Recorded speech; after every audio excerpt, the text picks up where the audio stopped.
happens. Good morning, Debbie Swibel. Welcome to Yellow Shelf.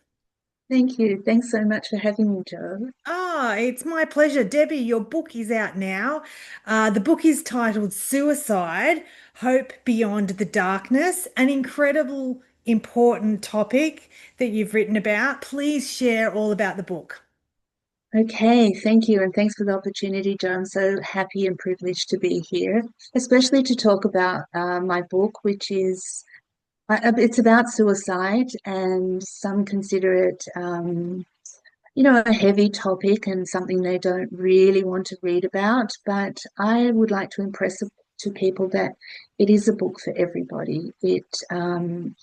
Suicide affects everyone in some way, unfortunately. And so my intention for the book was to bring suicide to the forefront, to make it a conversation.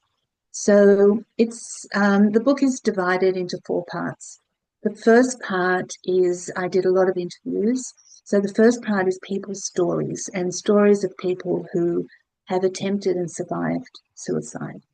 The second part is information around that. What is suicide? Why do people suicide? What are some of the theories? And there are stories all the way through. So it's not a heavy textbook style book. I try to make it relatable to people. And then the third part is stories from people who are bereaved by suicide. So they may have lost someone, a loved one to suicide. And then the fourth part, it explains that, talks about that, what helped them, what didn't, what worked, what didn't work. So that understanding of, sometimes we don't know how to support people who have experienced suicide in their lives. So this gives us an understanding of what are the good things and what are the not so great things.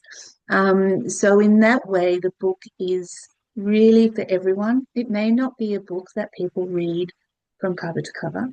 Sure. It may be a book that they take something from it. And I really, truly believe that there's something in there for everyone, Yeah. whether it's gifting it to somebody else because they're going through a hard time, or giving it to yourself as a gift to go, okay, what can I get out of this?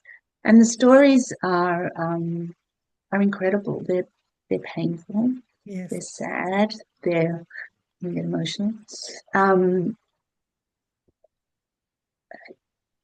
they can be very heart-wrenching, but there's also incredible strength and resilience. And even if people don't feel strong in the moment, how they survive Yeah. suicide, whether it's their own attempt or someone having lost to suicide.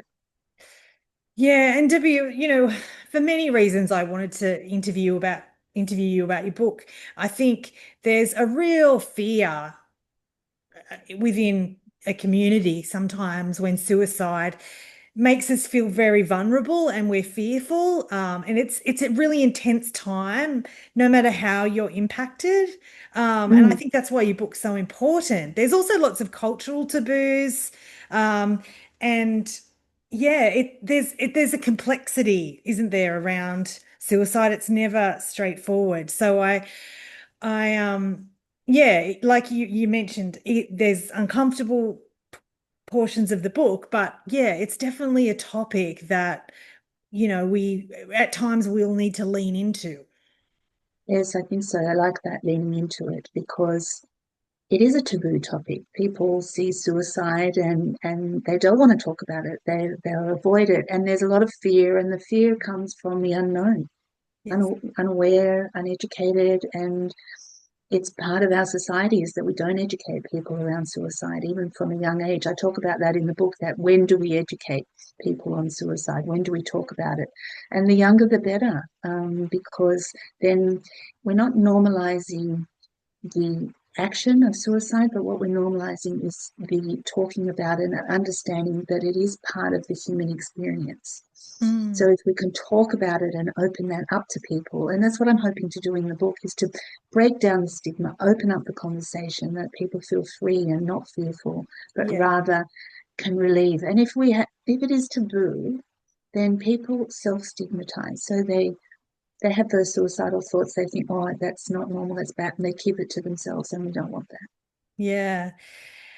And Debbie, by career, you are a mental health counselor and a suicidologist, which, correct me if I'm wrong, is you research suicidal behaviors and prevention and programs. Do you want to tell us about that portion of you and your career and becoming an author? Yes, suicidologist. So I do work, I study and I'm always studying something and researching, and I work with people who have suicidal thoughts or have attempted suicide, and often with bereaved by suicide. So either groups or one-on-one. I've always also worked at Lifeline as a to train people to be on the phones at Lifeline, and I've been on the phones at Lifeline for a good many years. So my work is around supporting people around suicide and suicide prevention. So yes, that's what a suicidologist, well, that's Yeah. what this suicidologist Yes. does. Yeah. Yeah. Um, and tell us if we're watching this, if we're needing to connect on this, if we need to connect around the book, how do we connect with you, Debbie? I know you've got a website. Point us in the direction of how we learn more about the book. Okay, thank you. So I have a website, debbieswibel.com.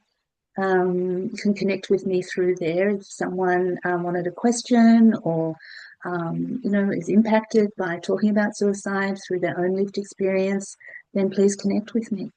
Yeah. Debbie, thank you for writing the book and thank you for sharing. I think, yeah, hopefully the aim and the purpose of the book is to help people, yeah, kind of lean in when Mm. they need Mm. to what is an incredibly intense, vulnerable time, uh, Mm. yeah, around this topic. So, Debbie, thank you so much for sharing. Pleasure. Thank you for having me. Cheers.